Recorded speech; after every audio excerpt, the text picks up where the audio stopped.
Hi guys, இது tech mobile, நான் இக்பால். இன்றைக்கி இந்த டிசி மிஷினோட முழு விமர்சனத்தை பார்ப்போம். டிசி மிஷின் நம்மளுக்கு எந்த அளவுக்கு மொபைல் சர்வீஸில் யூஸ் ஆகுது, டிசி மிஷின் இல்லாமல் நம்மளால் மொபைல் சர்வீஸ் பண்ண முடியுமா முடியாதா, இந்த டிசி மிஷினை எப்படி நம்ம யூஸ் பண்ணுறது அப்படிங்கிறத பற்றி பார்க்கலாம். ஃபஸ்ட்டு டிசி மிஷினை வச்சு தான் நம்ம சர்வீஸ் பண்ண முடியுமா அப்படின்னு என்னை கேட்டால், நான் முடியும் முடியாது அப்படின்னு 2 பதில் தான் சொல்லுவேன். ஏன் 2 பதில் அப்படின்னு கேட்டிங்களாகும், நீங்கள் என்ன மாதிரி வேலை செய்கிறீங்க அப்படிங்கிறத பொறுத்து இந்த டிசி மிஷின் நம்மளுக்கு தேவையா இல்லையாங்கிறத நம்ம டிசைட் பண்ணிக்கலாம். மொபைல் சர்வீஸை பொறுத்த வரைக்கும் லெவல் 1, லெவல் 2, லெவல் 3, லெவல் 4ன்னு 4 லெவலாக பிரித்து வச்சுருக்காங்க. லெவல் 1, லெவல் 2ங்கிறது பேசிக் ஒர்க்ஸ், அதாவது மைக், ஸ்பீக்கர், ரிங்கரு, சார்ஜிங் ஜாக்கு, அந்த மாதிரி ஒர்க் பண்ணுறத லெவல் 1, லெவல் 2 அதில் வரும். லெவல் 3 அண்டு லெவல் 4ங்கிறது வந்து போர்டு லெவல், சிப் லெவல், அதுக்கு வந்து லெவல் 3, லெவல் 4 அப்படிங்கிறது வரும். இப்போ நீங்கள் மைக் மாற்றுறீங்க,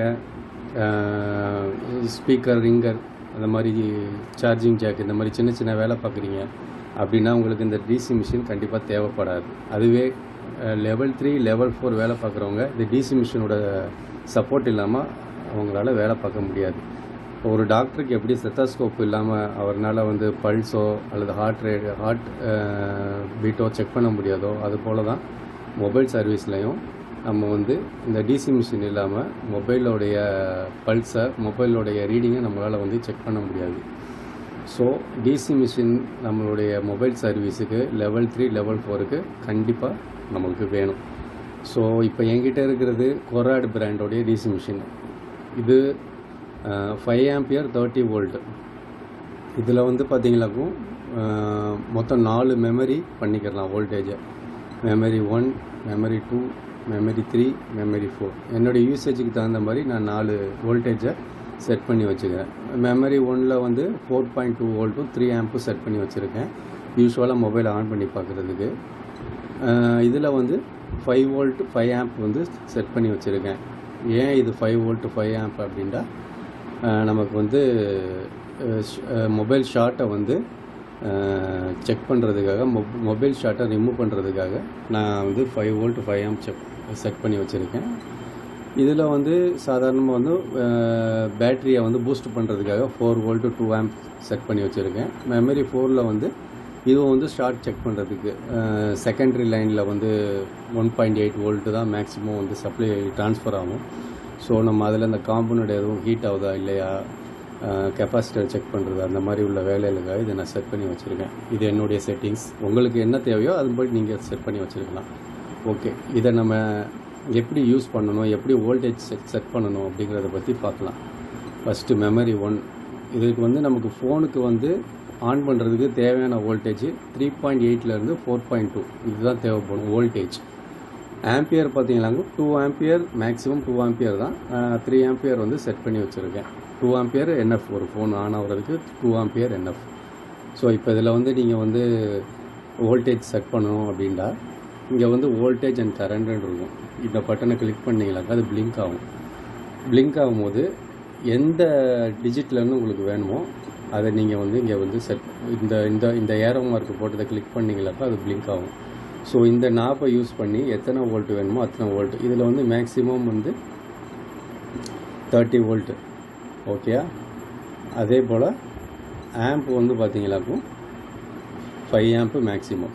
இதை கிளிக் பண்ணிங்களாக்கும் அந்த டிஜிட் மாறும். நீங்கள் இந்த நாப் அட்ஜஸ்ட் பண்ணி 5.1, 5.2 அந்த மாதிரி நீங்கள் வந்து மாற்றிக்கலாம். இப்போ நம்ம வந்து வோல்டேஜுக்கு போகலாம்.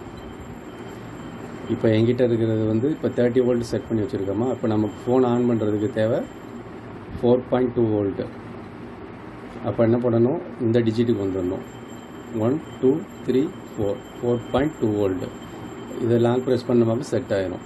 ஆம்பியருக்கு அடுத்து ஆம்பியர் வந்து நமக்கு 2 ஆம்பியர் தான் தேவை. அப்போ இதை வந்து இதை கிளிக் பண்ணிவிட்டு இதை வந்து ரொட்டேட் பண்ணமாக்கும் 2 ஆம்பியர் ஆகிடும். இப்போது 4.2 வோல்ட் 2 ஆம்பியர் நான் வந்து செட் பண்ணி வச்சுருக்கேன். இது மெமரி 1. இதுவே மெமரி 2ண்டா அதே ப்ராசஸ் தான். இதெல்லாம் இதை வந்து கிளிக் பண்ணமாக்கும் பிளிங்க் ஆகும். நீங்கள் இந்த நாப்பை யூஸ் பண்ணி நீங்கள் வந்து வோல்டேஜஸ் வந்து செட் பண்ணிக்கலாம். ஸோ ரெண்டாவது இதில் வந்து இன்னொரு விஷயம் என்னென்னா, இது வந்து லாக்கு. இப்போ நம்ம ஒரு வோல்டேஜை செட் பண்ணி வச்சுட்டு இதை லாங் ப்ரெஸ் பண்ண பீப் சவுண்ட் வந்துச்சா லாக் ஆகிடும். எந்த ஆப்ஷனுமே வேலை செய்யாது, நீங்கள் எதுவுமே வேலை செய்யாது. உங்களுடைய வோல்டேஜஸ் வந்து கான்ஸ்டண்ட்டாக இதிலே தான் இருக்கும். வேறு இது நீங்கள் கை தவறி வேறு வோல்டேஜ் செட் பண்ணால் கூட போகாது. ஸோ திரும்ப வந்து இதை அன்லாக் பண்ணுறதுக்கு திரும்ப லாங் ப்ரெஸ் பண்ணால் பீப் சவுண்ட் வரும். இப்போ நீங்கள் வந்து மாற்றிக்கலாம். ஓகே, இதில் இன்னொரு ஃபங்க்ஷன் வந்து ஓசிபி, ஓவிபி. ஓசிபிண்டா ஓவர் கரண்ட் ப்ரொடெக்ஷன், ஓவிபிண்டா ஓவர் வோல்டேஜ் ப்ரொடெக்ஷன். இது என்ன ஓவிபி ஓசிபி அப்படின்னு கேட்டிங்களாக்கும், இன்கேஸ் நீங்கள் வந்து 4 வோல்ட் செட் பண்ணி 2 ஆம்பையர் செட் பண்ணி வச்சுருக்கீங்க, அந்த ஃபோன் வந்து ஃபுல் ஷார்ட் இருக்குது அப்படின்டா இந்த மிஷின் வந்து வோல்டேஜை வந்து சப்ளையை வந்து டக்குன்னு ஸ்டாப் பண்ணிடும். ரெண்டாவது, இதில் இந்த ஆன் ஆஃப்னு இருக்கா, இதை நீங்கள் கிளிக் பண்ணி இது 0 வந்தால் தான் வோல்டேஜ் வெளியிலே வரும்.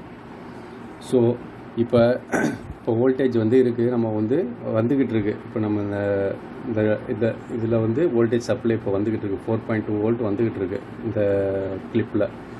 இப்போ இது ரெண்டையும் நான் ஷார்ட் பண்ணுறேன். இன்கேஸ் வந்து மொபைல் ஷார்ட்டில் இருக்குது அப்படின்டா பார்த்தீங்களா, பீப் சவுண்டு வந்துச்சு, திரும்ப வந்து அவுட்புட் கட் ஆகிடுச்சு. இந்த கிளிப் இந்த ஆன் ஆஃப் இது வந்து அவுட்புட் ஆன் அவுட்புட் ஆஃப். இதை ப்ரெஸ் பண்ணால் தான் உங்களுக்கு வோல்டேஜ் அவுட்புட் வரும். இப்போ திரும்ப பண்ணி பார்க்குறேன் பாருங்கள், அவ்வளோதான். இது வந்து மொபைலில் வந்து ஷார்ட்டேஜிலேருந்து நம்மளை வந்து மொபைல் வந்து எதுவும் டேமேஜ் ஆகாமல் இருக்கிறதுக்காக இந்த ப்ரொடெக்ஷன் இருக்குது. பட் இந்த ப்ரொடெக்ஷனை வச்சு நீங்கள் வந்து ஷார்ட் செக் பண்ணும்போது, ஷார்ட்டை கில் பண்ணும்போது இந்த ப்ரொடெக்ஷனில் வந்து நீங்கள் யூஸ் பண்ணிங்களாக்கும் இது வேலை செய்யாது.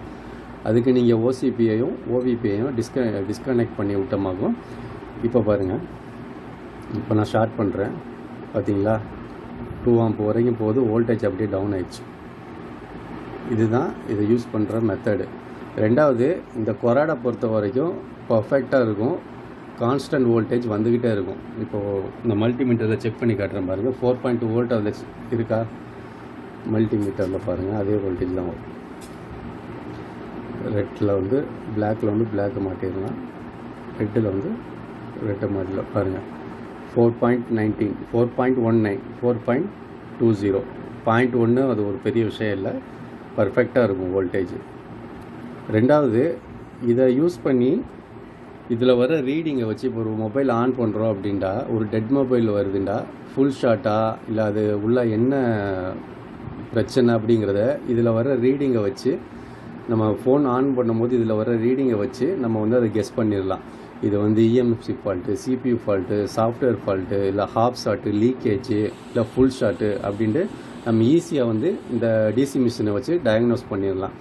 ஸோ இந்த டிசி மிஷின்ங்கிறது ரொம்ப ரொம்ப இம்பார்ட்டண்ட்டான ஒரு ரோல் இருக்குது நம்ம மொபைல் சர்வீஸில். இது வரைக்கும் நம்ம இந்த டிசி மிஷினை பற்றி எல்லாத்தையுமே சொல்லி கவர் பண்ணிட்டேன்னு நினைக்கிறேன். இன்கேஸ் உங்களுக்கு வேறு ஏதாவது டவுட் இருந்தால் நீங்கள் வந்து கமெண்ட் பண்ணி கேளுங்க, அதுக்கு நான் பதில் சொல்கிறேன். அப்புறம் இந்த வீடியோ பிடிச்சிருந்தா லைக் பண்ணுங்கள், ஷேர் பண்ணுங்கள். நான் மறுபடியும் உங்களுக்கு இந்த டிசி மிஷினில் உள்ள ரீடிங்கை வச்சு எப்படி ஃபால்ட்டை வந்து டயக்னோஸ் பண்ணுறது, எப்படி ஃபால்ட்டை நம்ம வந்து கண்டுபிடிக்கிறது அப்படிங்கிறது இன்னொரு வீடியோவை பண்ணுறேன். தேங்க்ஸ் ஃபார் வாட்சிங்.